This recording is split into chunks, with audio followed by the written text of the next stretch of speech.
Salut à tous, on se retrouve pour une nouvelle vidéo un petit peu différente des autres. En fait, le but c'est de vous filmer un petit peu le road trip qu'on va faire en Italie. Donc ici c'est la première étape, donc on vient d'arriver à Gênes, dans un hôtel qui s'appelle Le Mélia. Donc je vais vous montrer un petit peu comment est la chambre. C'est un hôtel qui est pas mal du tout si vous avez l'occasion de venir ici. Donc voilà un peu comment est la chambre. Perso c'est la première fois que je viens à Gênes, donc voilà, j'ai encore rien découvert. Donc ça c'est la chambre. Puis après, il y a la petite salle de bain en marbre, tout ça. Bon, c'est pas mal du tout.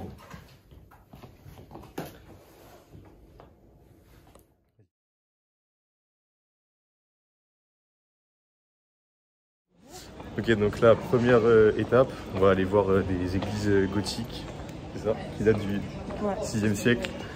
Et voilà, ça s'appelle Piazza San Matteo, donc je vais vous montrer tout ça.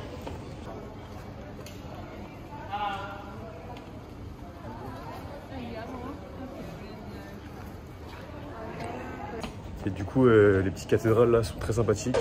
C'est original parce qu'en fait, il y a des petites ruelles et genre tout d'un coup on tombe dessus. Le seul truc, c'est que par contre, on peut pas les visiter. Donc voilà.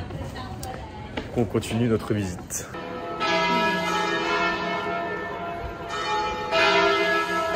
Là, du coup, on a trouvé une beaucoup plus grosse cathédrale. Je sais pas si on entend ce que je raconte, mais on va essayer de rentrer dedans.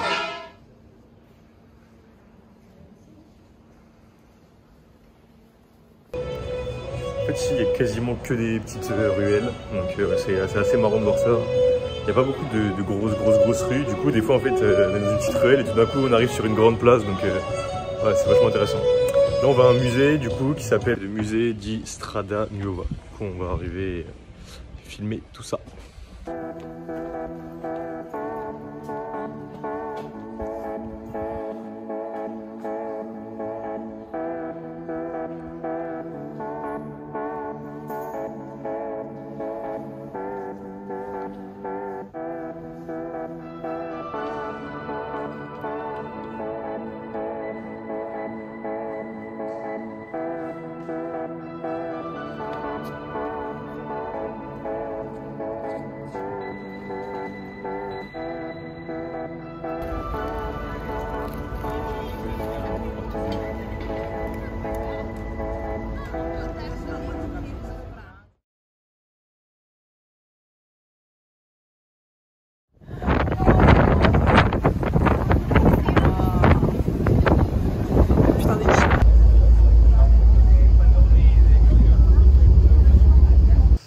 Alors du coup, j'ai pas pu vous filmer la suite de la journée d'hier parce que grâce à ce fabuleux iPhone, j'avais plus de batterie.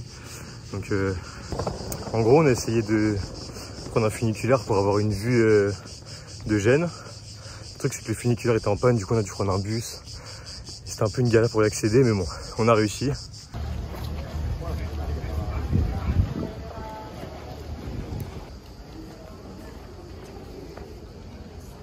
Donc il y a des gros bateaux, des trucs comme ça, il y a des marchands de glace, des petits restos sympas et c'est très convivial. Et du coup là on est parti faire une petite randonnée vite fait pour avoir une vue du haut de Portofino. Donc il fait quand même assez chaud pour faire des randonnées, mais bon, normalement la vue vaut vraiment le coup, donc je vous tiens au courant. Et du coup après on va redescendre et prendre la navette pour la San Margherita parce qu'en gros c'est archi difficile de se garer à Portofino, donc voilà, on s'est garé à San Margherita, c'est une petite ville à côté, on a pris une navette en bateau pour venir, donc voilà, c'est tranquille. Et sinon franchement Portofino on s'attendait à ce que ce soit beaucoup plus cher que ça pour manger. Pour 10-15 €, il y a moyen de manger un truc assez bon avec une belle vue en vrai, donc pour l'instant on est content. Par contre en termes de boisson il vaut mieux boire de l'eau parce que le coca est à 6 €, donc ça fait un peu mal.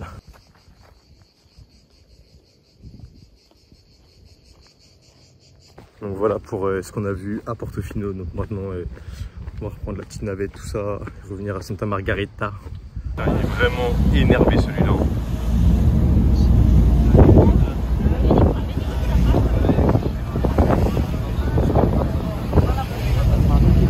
Putain. Oh le délire.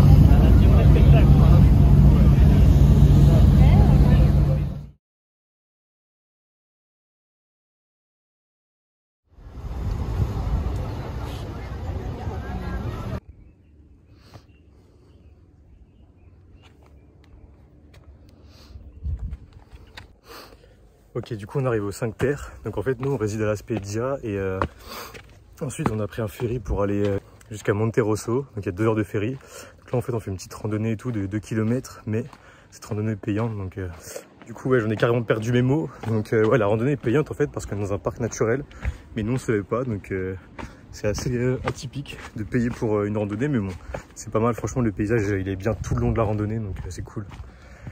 Et en gros, là, on va jusqu'à Vernazza et ensuite on reviendra en ferry jusqu'à La Spezia. Plus là, on mange dans un petit restaurant une demi-heure avant. En fait, le problème avec l'Italie, c'est que tous les midis, on pense qu'on va faire des sandwichs, etc. Et au final, on finit au restaurant parce que franchement, il y a des bons restaurants ici. Donc, mais bon, ça va, il y a pire. Ok, du coup, on a terminé la randonnée, on allait se baigner vite fait et ensuite on est revenu à La Spezia, du coup en ferry. Et là, on allait faire des petites courses vite fait pour préparer le pique-nique de demain parce que on s'est dit que là, on allait prendre des bonnes résolutions et qu'on allait arrêter de manger au restaurant midi et soir et que du coup, on allait faire des sandwichs pour le midi.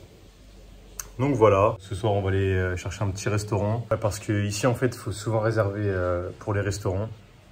Les pizzerias, ça va, il y a souvent de la place. Mais les vrais restaurants, c'est un peu plus compliqué, on a l'impression. Parce que là, ça fait 4-5 jours qu'on mange des pizzas, donc on s'est dit qu'il fallait reprendre une vie alimentaire normale et manger des aliments normaux. Donc voilà pour ce soir. Donc demain, du coup, on va aller voir 2 autres terres parmi les 5 terres qu'on va voir parce qu'apparemment, il y a grave de l'orage, tout ça. Donc voilà, et on va essayer d'aller en train parce qu'apparemment, c'est carrément moins cher que le ferry. Donc voilà, on se retrouve plus tard.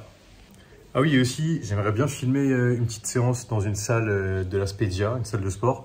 Mais franchement, pour l'instant, ça a l'air un petit peu galère de trouver des salles ici. Donc je vous tiens au courant. Mais si jamais je fais une vidéo, de toute façon, ça sera une autre vidéo pour pas que ça fasse trop lourd avec ce vlog. Donc voilà, je vous tiens au courant.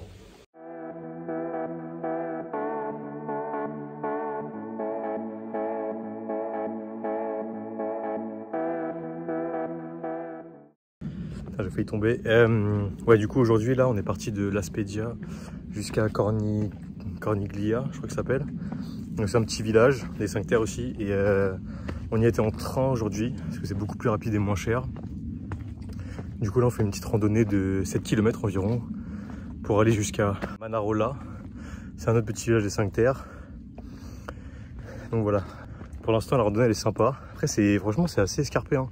C'est pas très long, c'est ouais, comme je vous ai dit, 6-7 km, mais pour l'instant là il y a grave de la dénivellation, donc c'est assez chaud, et en plus il fait super chaud, donc transpire de ouf.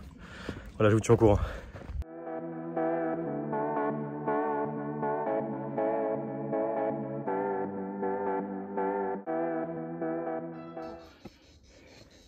Guettez l'escalier là, le truc c'est carrément une échelle.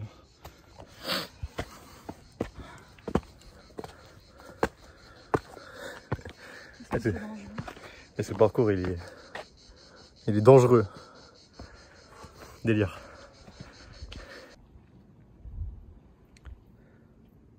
C'est beau de ouf. Il y a encore un escalier de la mort là. Putain. Le putain de village de... Là on était tout là-bas. Et ouais, du coup on est monté jusqu'ici.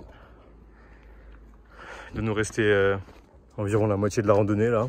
Du coup là on passe entre des vignes. Franchement c'est... Je sais pas si on voit derrière. C'est très stylé. Mais en fait c'est plein de petits chemins un peu dangereux parce que juste à côté il y a le vide. Donc il faut vraiment faire attention. En plus au milieu du chemin il y a plein de cailloux. Donc c'est pas le moment de se laisser déconcentrer par le paysage. Putain, c'est dangereux là.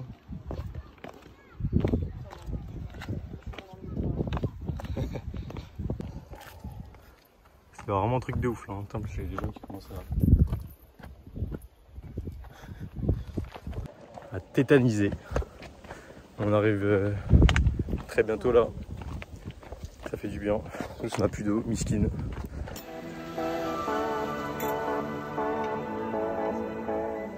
Ok, du coup, aujourd'hui, on est parti à un accrobranche. Donc malheureusement, j'ai pas pu filmer parce que c'était trop galère avec le téléphone. On pouvait pas prendre d'affaires sur nous. En plus, on est arrivé et pile quand on a commencé à voir le matériel, il a commencé à pleuvoir. Donc voilà, et franchement, c'était l'acrobranche le plus flippant de toute notre vie, je pense. Je crois qu'il y avait 3 ou 4 niveaux. Et franchement, c'était super, super dur. En fait, en gros, il a commencé à pleuvoir quand on a commencé. Donc au début, ça allait, mais après, ça a commencé à devenir glissant. Enfin, c'était super compliqué. Donc on a arrêté à 15 minutes. Et ensuite, on a repris. Et on a mis pas mal de temps à finir parce que c'était vraiment compliqué. Et puis, honnêtement, je sais pas combien de mètres de haut on était, mais c'était vraiment, vraiment flippant. Et à la fin, en gros, on a fait une grosse tyrolienne de 250 mètres de long. Et franchement, ça, c'était vachement impressionnant. Parce qu'en gros, on était haut. Et en plus de ça, bah, ouais, on voyait tout le paysage. On allait super vite, quoi. Donc, c'était pas mal du tout. Par contre, on a failli crever en arrivant parce que, en gros, le GPS, il nous a fait passer par un chemin super étroit. C'était un chemin, il n'y avait même pas de bitume dessus carrément et tout. Donc, on a dû faire demi-tour. Donc, c'était assez mal parti. Mais bon, finalement, on a réussi à y aller. Donc, c'était tranquille. Donc, pas de randonnée pour aujourd'hui.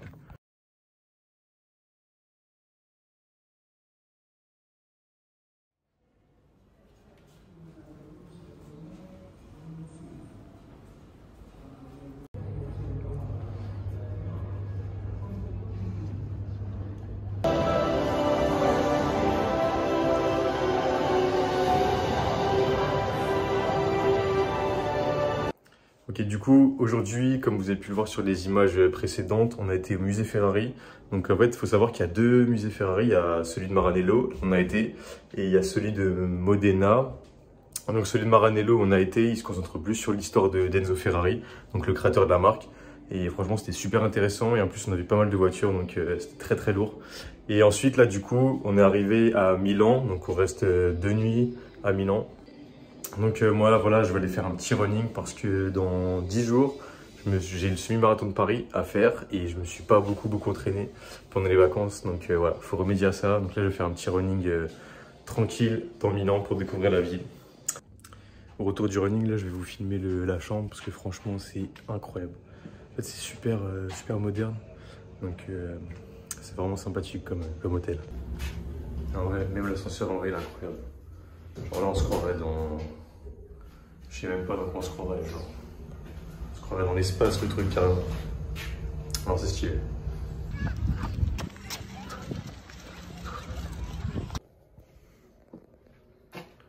Hop, là, il y a la petite salle de bain. Là, il y a les toilettes, je vais pas filmer les toilettes quand même. Là, il y a un petit miroir. Là, il y a la télé. Hop, c'est comme ça. Et du coup, ouais, c'est assez moderne. Pas une vue de ouf, surtout qu'aujourd'hui, il fait pas très très beau. Mais voilà, quoi, il est vraiment, vraiment super sympa. L'appart, il est archi moderne. Donc,